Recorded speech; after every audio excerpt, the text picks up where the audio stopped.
Hello, my name is Mark Sforzini. I'm the Executive and Artistic Director of the St. Petersburg Opera Company. And today I am interviewing Danielle Talamantes. She is the 8th and final artist in our Fall 2020 Artist Recital series. Good afternoon, Danielle. How are you today? Good afternoon, Mark. I'm great. Thank you for asking. How about you? I'm doing great. I'm sitting in my home, decorated for the holidays in Tampa, Florida. And where are you? Similarly decorated a little bit. Can't see quite everything, but I am currently in Oakton, Virginia, in my home. This is a suburb of Washington, D.C. in Northern Virginia. And is your home where you filmed your recital pieces? It is. My husband and I are very fortunate. We've got a lovely space, and in the basement is a very, very large room that we've made a music studio. Currently, we're using it more for yoga than performing. But yeah, we have a beautiful baby grand down there, and that's where I recorded the recital. Well, it's a wonderful recital, and it covers just this great diversity of musical styles. I guess that has a lot to do with why we decided to call it a Soprano's Mosaic, Voyage through Versatility. Do you want to elaborate on why that title spoke to you for this program? Sure. Oh gosh, the voice grows, the body changes, we develop more musicality and more sophistication, the longer we're performing and practicing. And, certainly some of the earlier arias that I was working on in my formative years were the kind of arias that if ingrained well, I would continue to live with forever and ever, even as the voice started to change. And then I think that the idea of a singer finding a niche, this is your thing, this is the thing that's going to put you on the map and make you famous, is sort of an era bygone. I think anymore these days, the more versatile singer is the one who's going to be more successful, being able to cross over. That carries a lot of stigma, I think, these days. But, I've always loved to sing, and I feel like through the years, regardless of what state my instrument has been in terms of development, I've always been pretty versatile.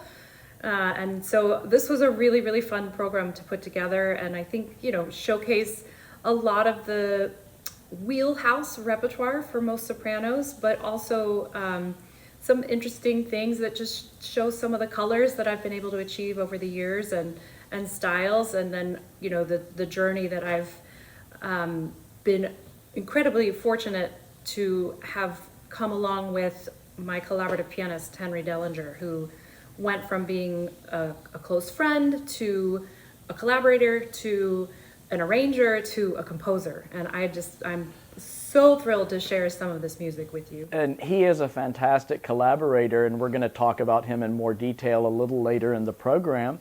But I'm excited that you decided to start with an aria from the Christmas portion of Handel's Messiah, because it is the holiday season. So let's take a listen to your introduction and performance of Rejoice Greatly. Handel's Messiah, a timeless classic. I used to say quite often, somewhere, at least every day, somewhere in the world, someone is doing at least a portion of the Messiah, and I hope that comes to fruition again soon. The soprano aria, Rejoice Greatly, is an aria that I've probably lived with the longest. And I continue to concertize messiahs, which has been really fun because it keeps me clean, it keeps me honest.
That was wonderful, Danielle.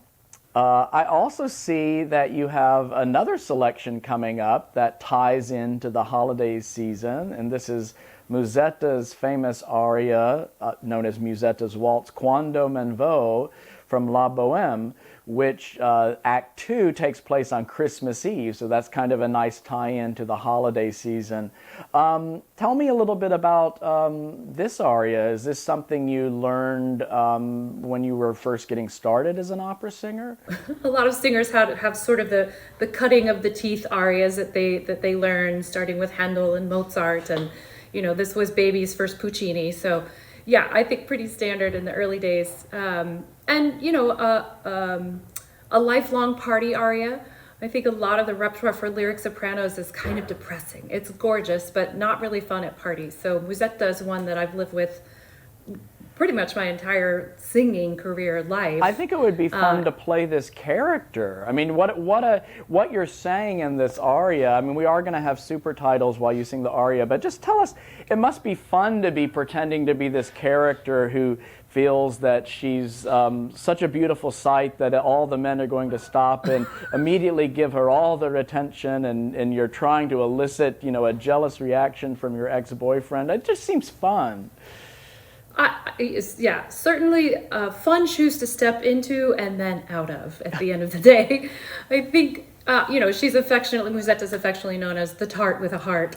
And this is no exception. Classic behavior for her, putting on this huge display for the entire cafe, but really all of this fussiness is just for Marcello. All right, well, let's take a listen. We are going to be performing Quando men vo from Puccini's La Boheme.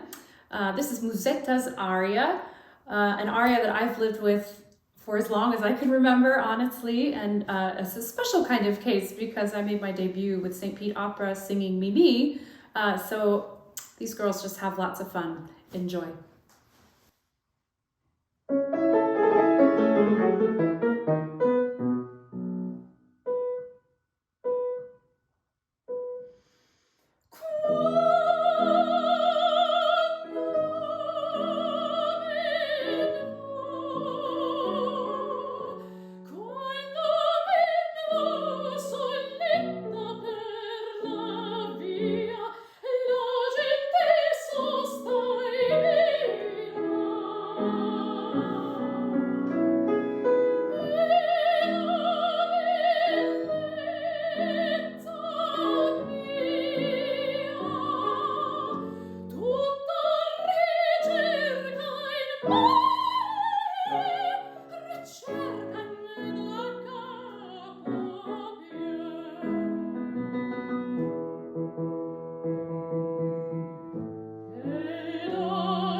That was a lot of fun, Danielle. And you mentioned in your introduction what I wanted to talk about next, which is that although Musetta sings Quando Men Vo, when you auditioned for St. Pete Opera Company, you were hired to come here and sing Mimi in La Boheme, which is more like a full lyric or spinto kind of role. Do you recall your audition for St. Pete Opera Company? What was Oh, what was that day like? What was that experience like? oh, I'm trying to remember the actual. I remember the audition very, very well. It was probably one of those, slogs up to the city and back, and it's amazing. You spend countless hours of preparation and travel, and then you have 6 minutes to give it your best. And I'll never forget, Mark, when I sang for you, I sang Mi Chiamano, and you said, I have been waiting all day to hear someone sing that aria that way, which no one's ever said anything like that to me in an audition. So it made my day, and I thought, I don't care if I get the role or not, just to have someone tell me that was incredibly meaningful. The only thing I remember differently about that is I think I might have said I've been waiting 10 years to hear somebody sing that aria that way. But I may have said that day because I was not, going to let you know everything that was going on inside of me. But I'll take it either way. that was, and I'm so glad you remember that, because I wanted to talk about that. As a conductor, as a musician, I understand that there's a wide range of interpretation for how an artist, be it an instrumentalist or a singer, might perform a particular piece of music. It's just the composer's given us a blueprint, and there's a range of possibilities. But inside me, I don't know if other conductors are like this, but inside me, there's this little part that's like, if I was a soprano, this is how I would sing Si mi chiamano Mimi.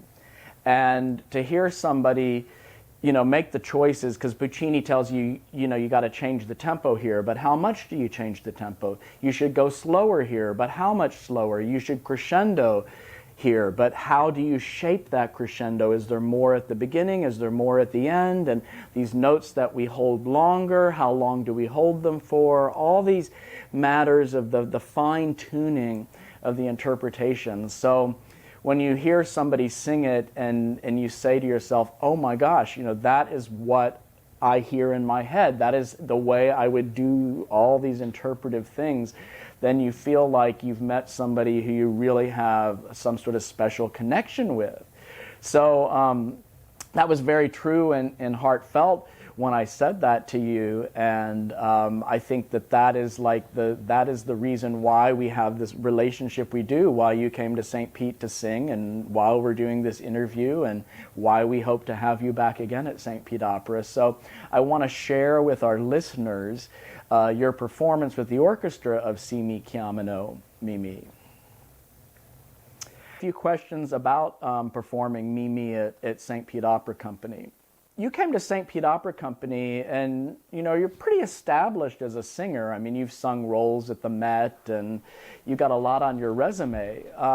So I guess my first question is, why come to little old St. Petersburg?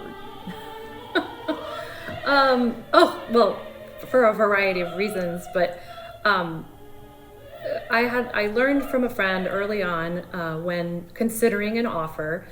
There are 3 things you really should consider: the music, the people, the fee. And if 2 of the 3 of those things are green checked, then take the gig.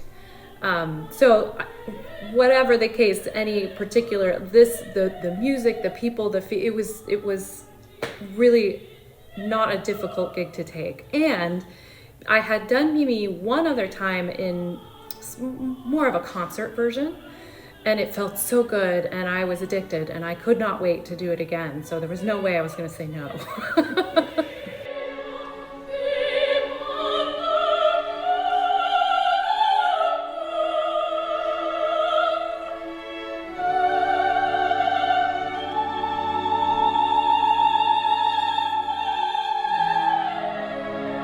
So you're here in St. Petersburg, you're doing Mimi, and you come to the Palladium Theater, and it seats maybe 800 people when it's full. How many people does the Met seat? Is it 3,000? A little over. A little over 3,000. So what did you think about this space that we do our operas in? You know, so much of this music was written to be performed in a space much more like the Palladium than the Met, than a stadium. So certainly the intimacy of the audience being that close is always a pleasure. You know, there are the challenges with there not being a pit present, but we certainly overcame those. You've got that down with monitors, and we're so well rehearsed with you. It really is simpatico. By the time we get to the performances, it's just in our beings, even if you're not directly in front of us.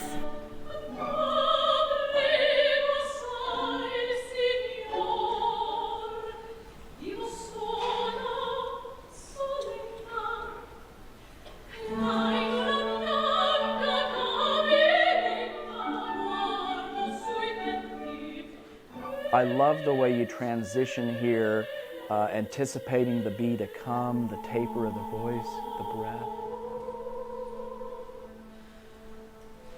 And now this passage that's everyone's favorite part.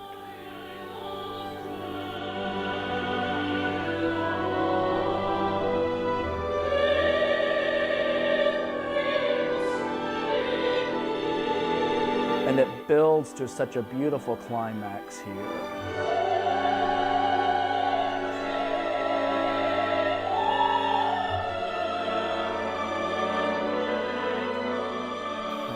You hold these notes just perfect for me.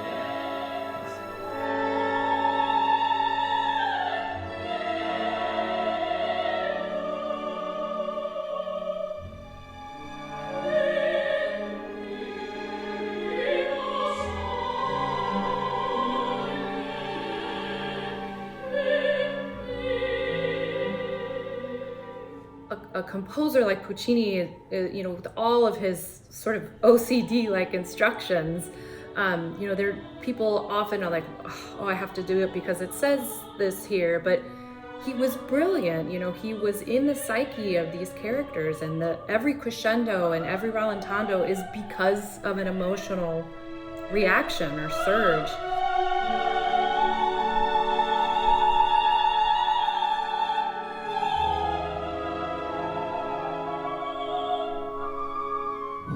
When the artist has a clear interpretation of where they're going, and the conductor, you know, they're simpatico that way, it makes sense. It's not like, well, how much is going to slow down? Well, you know, what makes sense to this character in this moment?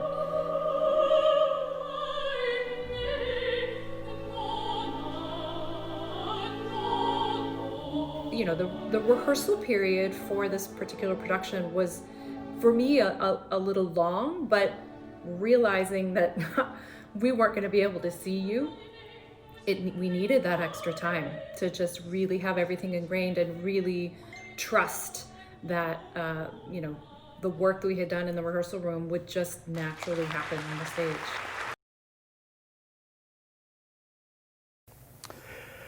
Well, that brings back a lot of great memories, and I see the next selection on your program is also what I would consider a full lyric soprano aria, Michaela's aria from Carmen. Is this something you studied early on? Tell us about how you got into opera in the first place. What got you interested in singing opera?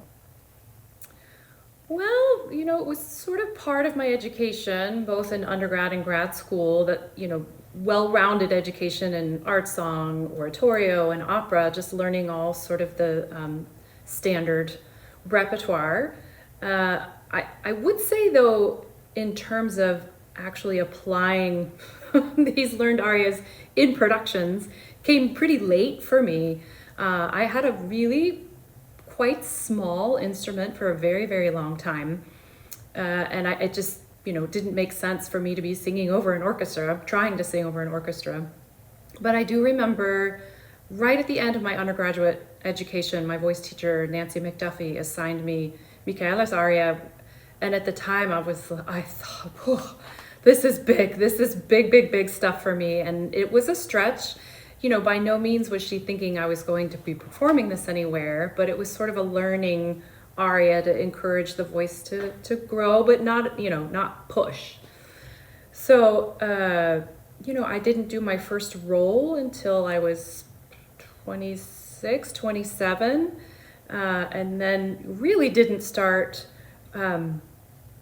doing quite a number of opera productions till I was in my early 30s, which for, a lighter lyric soprano, which I was at the time, that's maybe a little late, but that's just the way the direction that my voice went. And I am very fortunate to have an incredible music village that has always supported me, challenged me, but never pushed me. I'm very grateful for that. Well, it's an interesting juxtaposition of the arias here, because we heard you sing Quando men vo, which is Musetta, which I think of as the lighter of the roles between Musetta and Mimi. But now in Carmen, you're about to sing for us Micaela's aria, Jeudi, which I think of the more full lyric as opposed to the lighter, maybe Frasquita, which you've sung at the Met. You've done, how many times do you think you've performed Frasquita at the Met? I don't know. Maybe 20? I'm not sure. Yeah. I'll have to go back and count. So it's just very interesting, and I like what you said about, you described yourself as an undergraduate as having a small voice, and you certainly don't have a small voice now, and I think it's good inspiration to other young singers at that age, and they might feel like, oh, I have a small voice, but they don't know yet what that might develop into. They don't know how the voice might grow and bloom.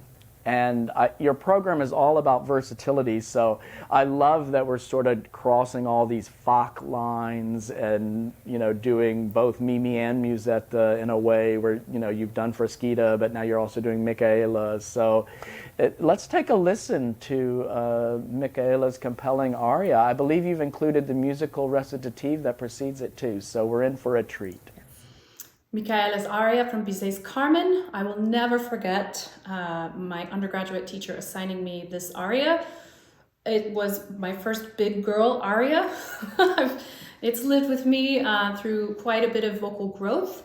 And Micaela, I think, can come across as simple, and she's quite scared in this aria, but she is a strong woman. She just climbed a mountain by herself to the gypsy's lair to deliver a message to her Don José.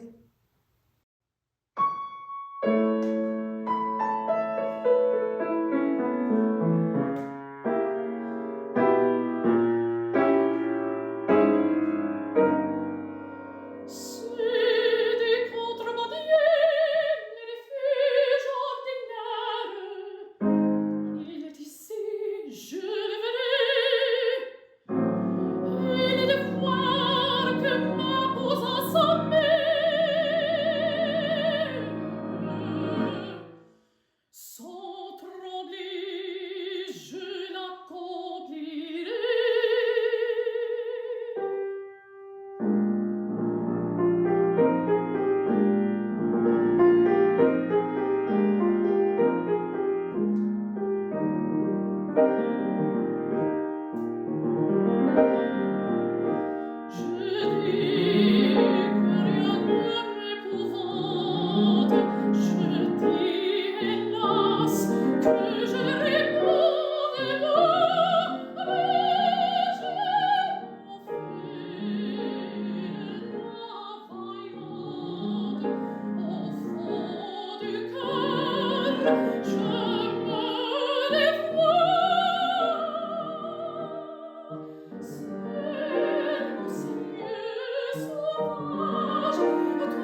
Canciones Españolas is the name of your first CD, and this is a project you did with Henry Dehlinger, who is your pianist for this recital. I mean, I've listened to all the clips, so I know what a great collaboration this is. How many years have you been collaborating with Henry? About 10, 11. Canciones Españolas came out in 2014. And when we first met, we sort of connected on our Latin roots. His mother's side of the family is from Nicaragua. My dad's side of the family is from Mexico. And he had recently recorded his first solo album that was called Evocations of Spain. And I had recently been recitaling with one of the Canciones Amatorias, the Granados song cycle, of which I perform a piece. Anyway, we came together over that and just had a fun time, you know, after dinner around the piano, kind of just having fun. And then eventually that turned into, hey, we should record an album together. So we, you know, found some more music and practiced and, you know, did concerts and then eventually did the album. And how many albums have you done now with Henry? 3. And counting. Terrific. And I think we'll talk about the other ones in a little bit here. And there's a very special surprise coming up involving Henry, but I don't want to say what that is yet. I want to keep everybody in suspense. So let's listen to your Goyescas selection. Next up is Granados, La Maja y Ruiseñor from his opera Goyescas, a very, very special piece to both Henry and myself. I'm going to let him take over. Many people don't know that, many people in the opera world don't know that Goyescas, the opera, was originally Goyescas, the piano masterpiece by Enrique Granados, and it was based on a series of paintings by the great master Goya. And this particular piece, The Maid of the Nightingale, is also a piano standard in addition to being an operatic aria. And so when Danielle and I first met, this was actually the piece that I think connected us, because I had mentioned, there's this gorgeous piece I just recorded called La Maja y Ruiseñor, and she said, that's funny, I'm working on a piece by Granados by the same name, and sure enough, as we all know, it's the same piece. So we found common ground, and we both ended up recording this piece in the first album on which we collaborated together.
I believe your next selection is also on your album Canciones Españolas, this romance from Turina's three arias. Now, this is something, if I understand correctly, this is something that's very rarely performed. Why do you think that is, and how did you come to choose this piece? It's a great question. Yes, I'm not sure actually why it's not performed more. This music is just spectacular. It's sensual, it's exciting, it's operatic in its scope, I think.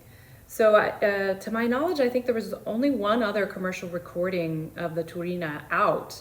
So once we came across this music, I actually had a friend and a colleague suggest it, someone that I met up at the Marlborough Music Festival in Vermont, and took it to Henry, and we just ate it up. We just loved this music. It was really, really, really fun to record. Well, we're all lucky that you've chosen to include it today. Let's take a listen. We'll now be performing Romance from Joaquin Turina's Tres Arias. This is part of a collaboration Henry and I did together on an album called Canciones Españolas, all songs from Spain. And this is, despite being an art song, it really is an epic journey. It's an opera in itself. Enjoy.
Now we're going to take a turn into a little bit different repertoire, jazzy music. I love jazz. My first professional job was playing in a 20-piece big band jazz orchestra. I was the youngest member of the band when I was 16 and 17 playing second tenor sax. So I really love this type of music. And I see you're doing Sentimental Mood. Is there a sentimental reason this made the recital? It is the song that Henry and I started concertizing with that catapulted us into doing an Ellington album. Came across it, an arranger, Larry Ham, arranged 3 pieces for La Renee Fleming, which she recorded on an album called Prelude to a Kiss. And came across these arrangements, wrote Larry Ham, asked if I could perform them, and he said absolutely. And so Sentimental Mood was the one that we were encoring with quite frequently in concert, and that had the people asking us, oh, we love your Spanish music, it's great. When are you going to record a crossover album? We want more Duke Ellington. So that's what started us on that path. Terrific. And that album's title is Heaven and Earth, a Duke Ellington Songbook. Yes. How can people order that if they'd like to get a copy? They can order it on Amazon, iTunes, through MSR Classics, a label in New England, and it's on Spotify. It's out there. And can they link from your website? I also want to make sure people know about the Danielle Talamantes website, which has a lot of great stuff on it. You got it. Yep, there are buy now buttons right there. All right, terrific. Let's take a listen to Sentimental Mood. This next piece is Duke Ellington's famous In a Sentimental Mood. Henry and I had the opportunity to recital with this piece quite a bit. It was an encore that we used, and people kept asking, when are you going to do an album of all Duke Ellington? And we thought, we're going to have to think about that. It does appear on our album, Heaven and Earth, a Duke Ellington Songbook. This is In a Sentimental Mood.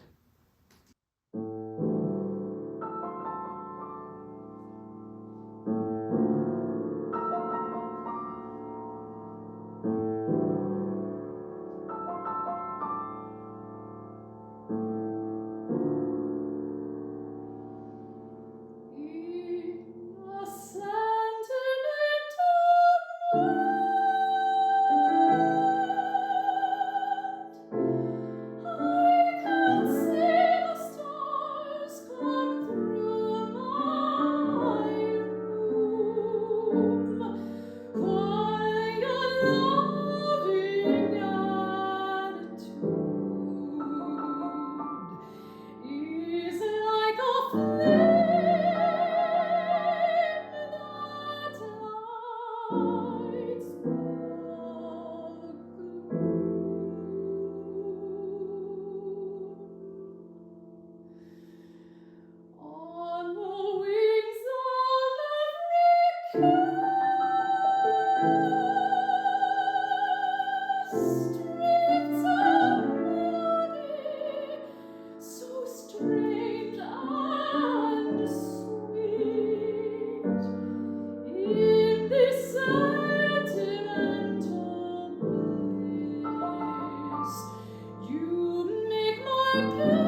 I'm with Danielle Talamantes, a versatile soprano who has sung at St. Pete Opera the role of Mimi in La Boheme in 2016.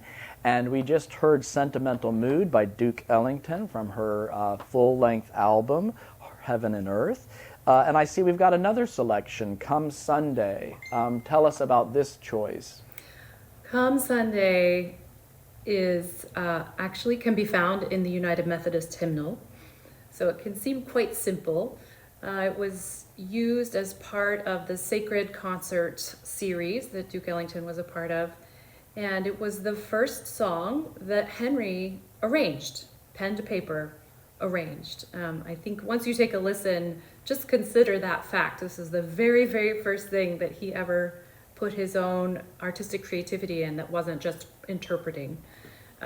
It's a spectacular arrangement. We love to perform it, and it's the opening track on the album.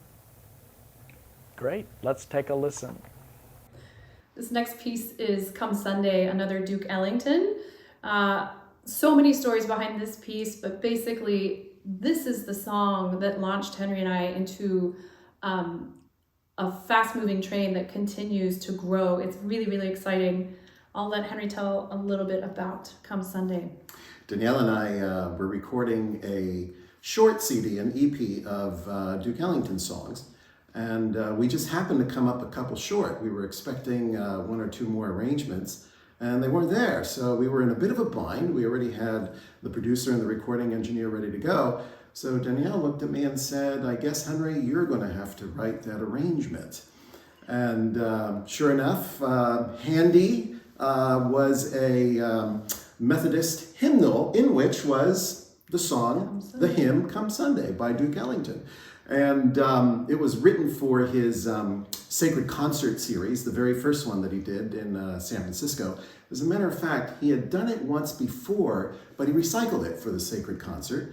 And the classic recording is the one with Mahalia Jackson, who has a deep, low, sultry, smoky voice. And I wanted to preserve the integrity of the feel that you get in that performance, but altered so that it could accommodate that beautiful operatic voice that Danielle has, and also add a little bit more flourish for the piano accompaniment. So this is what we came up with. This is Come Sunday.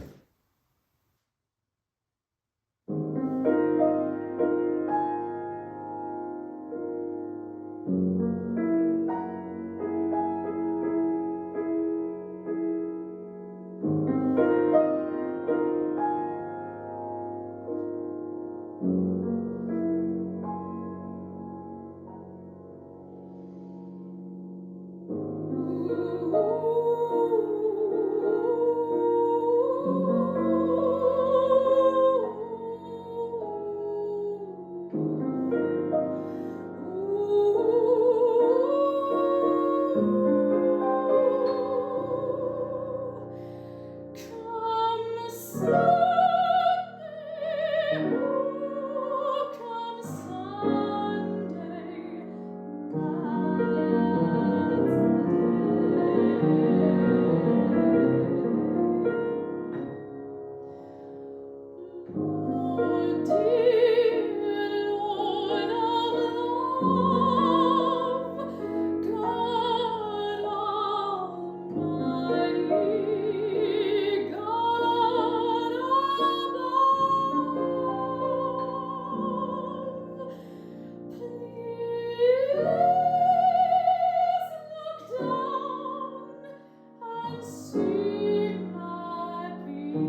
Danielle, that was beautiful. Again, that was from Danielle's album Heaven and Earth, a Duke Ellington songbook. Now, I believe there's another interesting St. Pete opera tie-in that Karen Levine, who was the pianist for your New York City audition when you sang that Si mi chiamano Mimi, she's also worked several times as a pianist and coach at St. Pete Opera Company. I think she may have done some of the arranging for that Ellington album too, is that right? That's absolutely right. 2 of the tracks on there are her arrangements. One is I'm Beginning to See the Light, which is really fun. I was so inspired by that. I said, please, Karen, please, please, please arrange something just for me. And she wrote Solitude, which is one of my favorite tracks on there. Terrific. All right. Well, it seems like your wonderful collaboration with Henry has yielded so much fruit. His first arranging and his first composing. I understand that the next piece, The Mount, was written by Henry. And tell us about this. Tell us about The Mount. The Mount was, yes, a collaboration where, yet again, I sort of pushed the envelope with Henry and said, would you consider actually writing something original? And he said, I guess so. This piece it's just stunning. It's ethereal. There's some really interesting motifs he weaves in and out of there that have then since come to show themselves in later compositions of his. But we're hoping this eventually will be one of a cycle of 5 poems. The poet is Mark Riddles, who was my first voice teacher. He's still actively writing the remaining 3. We also have Fragrance that is complete. But as I mentioned before, with Henry's first ever arrangement being Come Sunday, listening to the Mount and realizing this was the first ever composition this man wrote, it's just mind-boggling to me. Well, I'm so excited that we're going to include a composition by the pianist who's working with you, and hear the composer at the keyboard now performing his own work with you. And what an interesting tie-in to your first teacher. It really is such a small world, isn't it? It is, absolutely. Let's take a listen. We're thrilled to perform this next piece entitled The Mount, and I'm going to turn it over to my friend and the composer, Henry. This is a piece that I wrote for Danielle's voice, and the backstory is that Danielle was awarded a grant from the Casement Fund in New York, and the grant is awarded to 3 people, a vocalist who then selects a lyricist and a composer. And she selected a friend of hers to be the lyricist, Mark Riddles, and then she selected yours truly to actually be the composer to write the piece. As it happens, it was the first piece I ever actually wrote, the first original composition I ever wrote, and I was thrilled that I had such a beautiful voice for whom to write it. So I hope you enjoyed it as much as we loved performing it and as much as I loved writing it.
So Danielle, we're getting close to the end here. I want to remind your listeners they can learn a lot about you at your website, and you've got 3 albums available there: Canciones Españolas, Heaven and Earth, a Duke Ellington songbook, and your most recent, which just came out October 2020, At That Hour. We're so happy for you and the exciting, versatile career that you have. It's wonderful.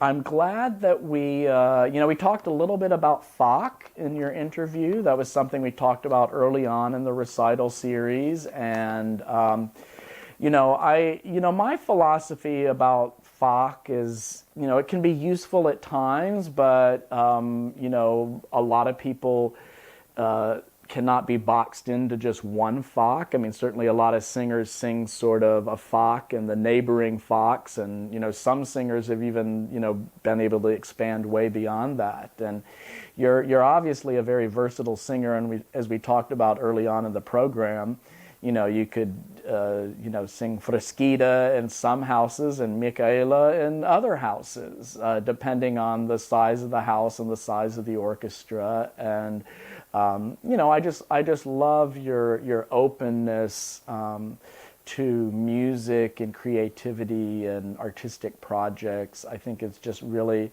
refreshing to see somebody forge a career in such an interesting way. It's an exciting journey. There's no ho-hum, doldrum, anything. I think especially right now in this time, continuing to be creative, innovative, find the workarounds, create your own projects. It's so important to keep in shape, because when we come back, because we will, we want to be ready. Well, I see you're ending your program with the jewel song from Gounod's Faust.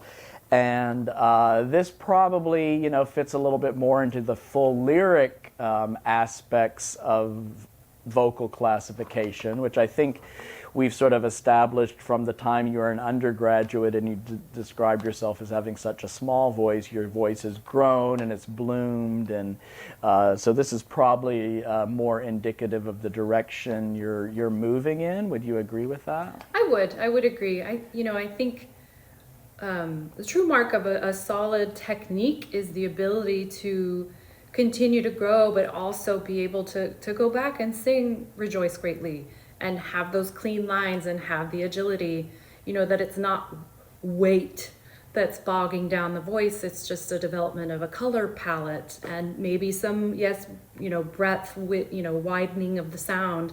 But definitely I'm much more comfortable. The voice I feel has settled some. I'll admit I don't have access to the top that I used to when I was younger, but I don't care. I'll take the colors that I have going now over that. So, yeah. Well, I love to hear you talk about colors before you sing this song. We did Faust a couple of years ago, and in my research, as an aside, I'll just say that in looking for a Marguerite, I looked at the singing that Marguerite had to do, and I said, you've really got to find a soprano. It's all about colors, particularly in the 1 octave range between the second space A and the A that sits an octave higher in the ledger line. I just thought, if you don't have somebody who can make interesting different colors, because so much of the role just sits right in there through different moods, that's what I was looking for. So I love that you're talking about color so much now. And I hope I got everyone salivating to hear you sing this aria.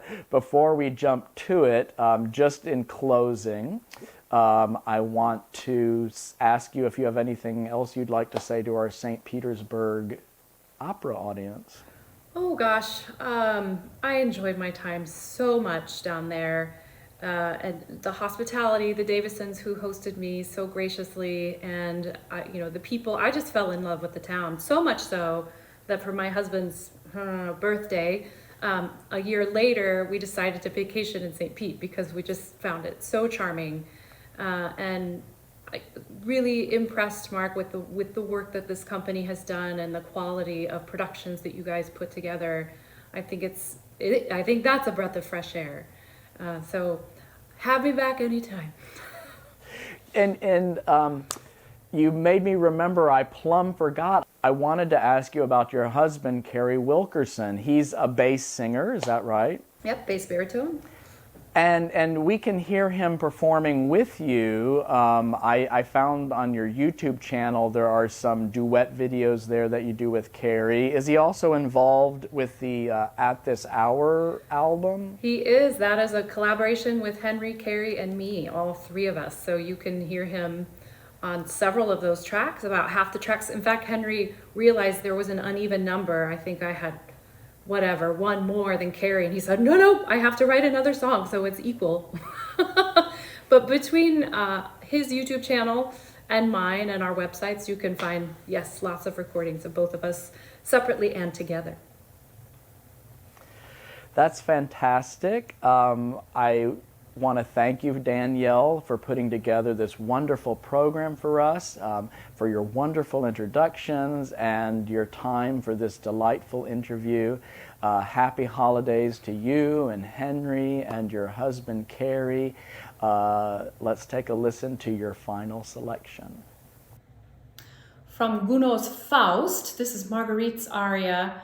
It's quite early in the opera. She has no idea what's coming in store for her. This is affectionately known as the Jewel Song. I'm really excited to perform it for you. It's one of my newer arias, and it's just full of energy and life and enthusiasm, and what girl doesn't love to sing about jewels?